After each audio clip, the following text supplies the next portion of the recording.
That wraps it up for CBS 2 News at 5. For Jonathan Elias, Pamela Wright, Jim Hill, and the entire CBS News team, I'm Gretchen Carr. CBS 2 News at 6 is next. Gretchen, thanks. Straight ahead at 6, setting fire to Southern California. Will this controlled burn backfire like the ones in New Mexico?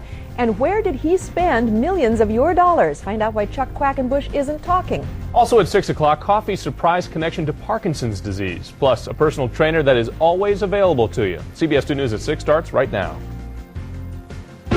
You're watching Southern California's CBS 2 News at 6. Good evening. I'm Ann Martin. And I'm Jonathan Elias. Thanks for being with us. We're going to begin this evening with some breaking news right now. A Metrolink train has hit what appears to be three little girls crossing the tracks. There is one fatality, and we are of the understanding that these girls tried to race the train. Aaron Fitzgerald's overhead in Santa Ana with the very latest for us. Aaron? Well, according to the Santa Ana Police Department, the three girls were sisters and indeed were trying to race across in front of the train. One of the three sisters tripped and fell on the track, and that's when she was struck. They say that the girl is either 12 or 13 years old, the one that lost her life in front of the train. Now, this is just north of McFadden Avenue. The one on the bottom of your screen is Lyon Avenue. The northbound Metrolink train was going fast enough to where it took that long for the train to stop, approximately a half mile in between where the train stopped and where the girl is now lying on the track. Investigators are all over the scene. They have it taped off for several hundred yards in each direction, trying to gather evidence and piece together exactly what happened here. It sounds like it was just a terrible tragedy that these girls were trying to get across the track, and one of them, in fact, did not make it. Reporting live from Santa Ana, I'm Aaron Fitzgerald aboard Chopper 2. That's so sad. It is tragic when kids do dumb things and pay for it in such a big way. It's just Aaron, awful. Thank you for that, Aaron. Thanks, Aaron. Well, the grades are out now when it comes to the air that you breathe. See how your city's air scored. We'll have that for you. A surprise connection between coffee and a devastating disease. And beware of what you buy over the internet. How some people were taken in. That's coming up on the Station of the People. Stay with us. CBS 2 salutes Macy's for their generous support of closed captioning. Well, sadly, when it comes to our air quality, Los Angeles gets an F. And F is not good. If you know A through F, and that's about as bad as it gets. In a new study, the American Lung Association gives failing grades to 120 U.S. cities, and Los Angeles is atop the list, followed by three other California cities, Bakersfield, Fresno, and Visalia. The study between 1996 and 99 says more than 132 million Americans are potentially at risk because of air pollution. In fairness, I think we have to say that we're a whole lot better in the LA basin than we were 30 years ago, when your days of clear visibility were zip. Pamela?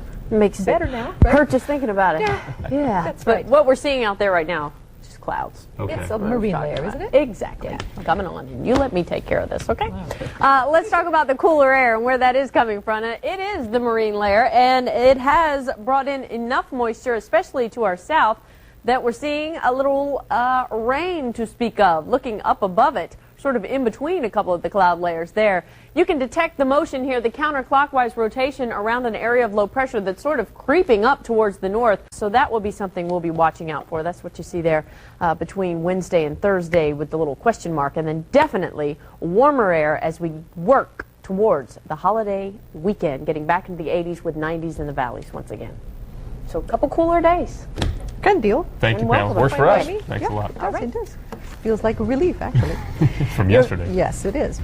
Your computer can actually help whip you into shape, and we're going to show you how that is done coming up. And why your next bottle of wine could have a new message on the bottle, we'll explain that one to you. And Jim Hill's going to be talking Lakers and Dodgers live from Dodger Stadium. We're looking at Lakers. We're talking Dodgers, too. Next on CBS 2, the Station of the People. Bogey is touring the Southland, talking to consumers with problems. He's out in Fountain Valley today. How's it going, Bogey? Hi, Ann. Oh, I'm doing wonderful. From the time we got out of the CBS 2 truck, we have had people coming up to us with consumer complaints. And, you know, we're happy to help you out there. All you got to do is come to see me. Bring all your papers. Tomorrow, if we can show the graphic, tomorrow we're going to be in Sun Valley.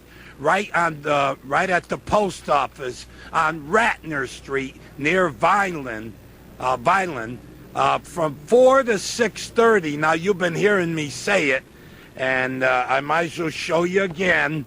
We'll be giving away tomorrow, while they last, free Bogey CDs, one per family, I should say. So if you're in the Sun Valley area tomorrow at the post office, come on down and get a free Bogey CD. Let's talk for CBS 2 News, the station of the people. I'm Mike Boguslawski, and I'm in your corner. All right, Mike, thanks very much. Coming up on CBS 2 News at 11 o'clock tonight, can you really stay in shape for life? Just ask this guy, fitness guru Jack LaLanne. He shares his secrets. And see the test that could finally get you off your couch. Then after tonight's season finale of Judging Amy, you know her TV mom, but see what Amy's real mom is like and her big role in the show. Those stories and a lot more when we see at 11 o'clock after Judging Amy. And finally, plans to have a giant angel hovering over the city of Los Angeles seem to be in big trouble tonight. This is a plan that called for a colossal downtown building topped by a winged angel twice the size of the Statue of Liberty. The project is having trouble raising money, and a major financial supporter recently dropped out. The people behind this project insist that it's going to continue, but we're going to have to wait and see what happens. Could be trouble. That's going to do it for our news tonight. Thanks very much for being with us. For Jonathan Elias, Pamela Wright, Jim Hill, and the entire CBS 2 News team, I'm Ann Martin. We all thank you for watching. CBS Evening News with Dan Rather is next. Good night.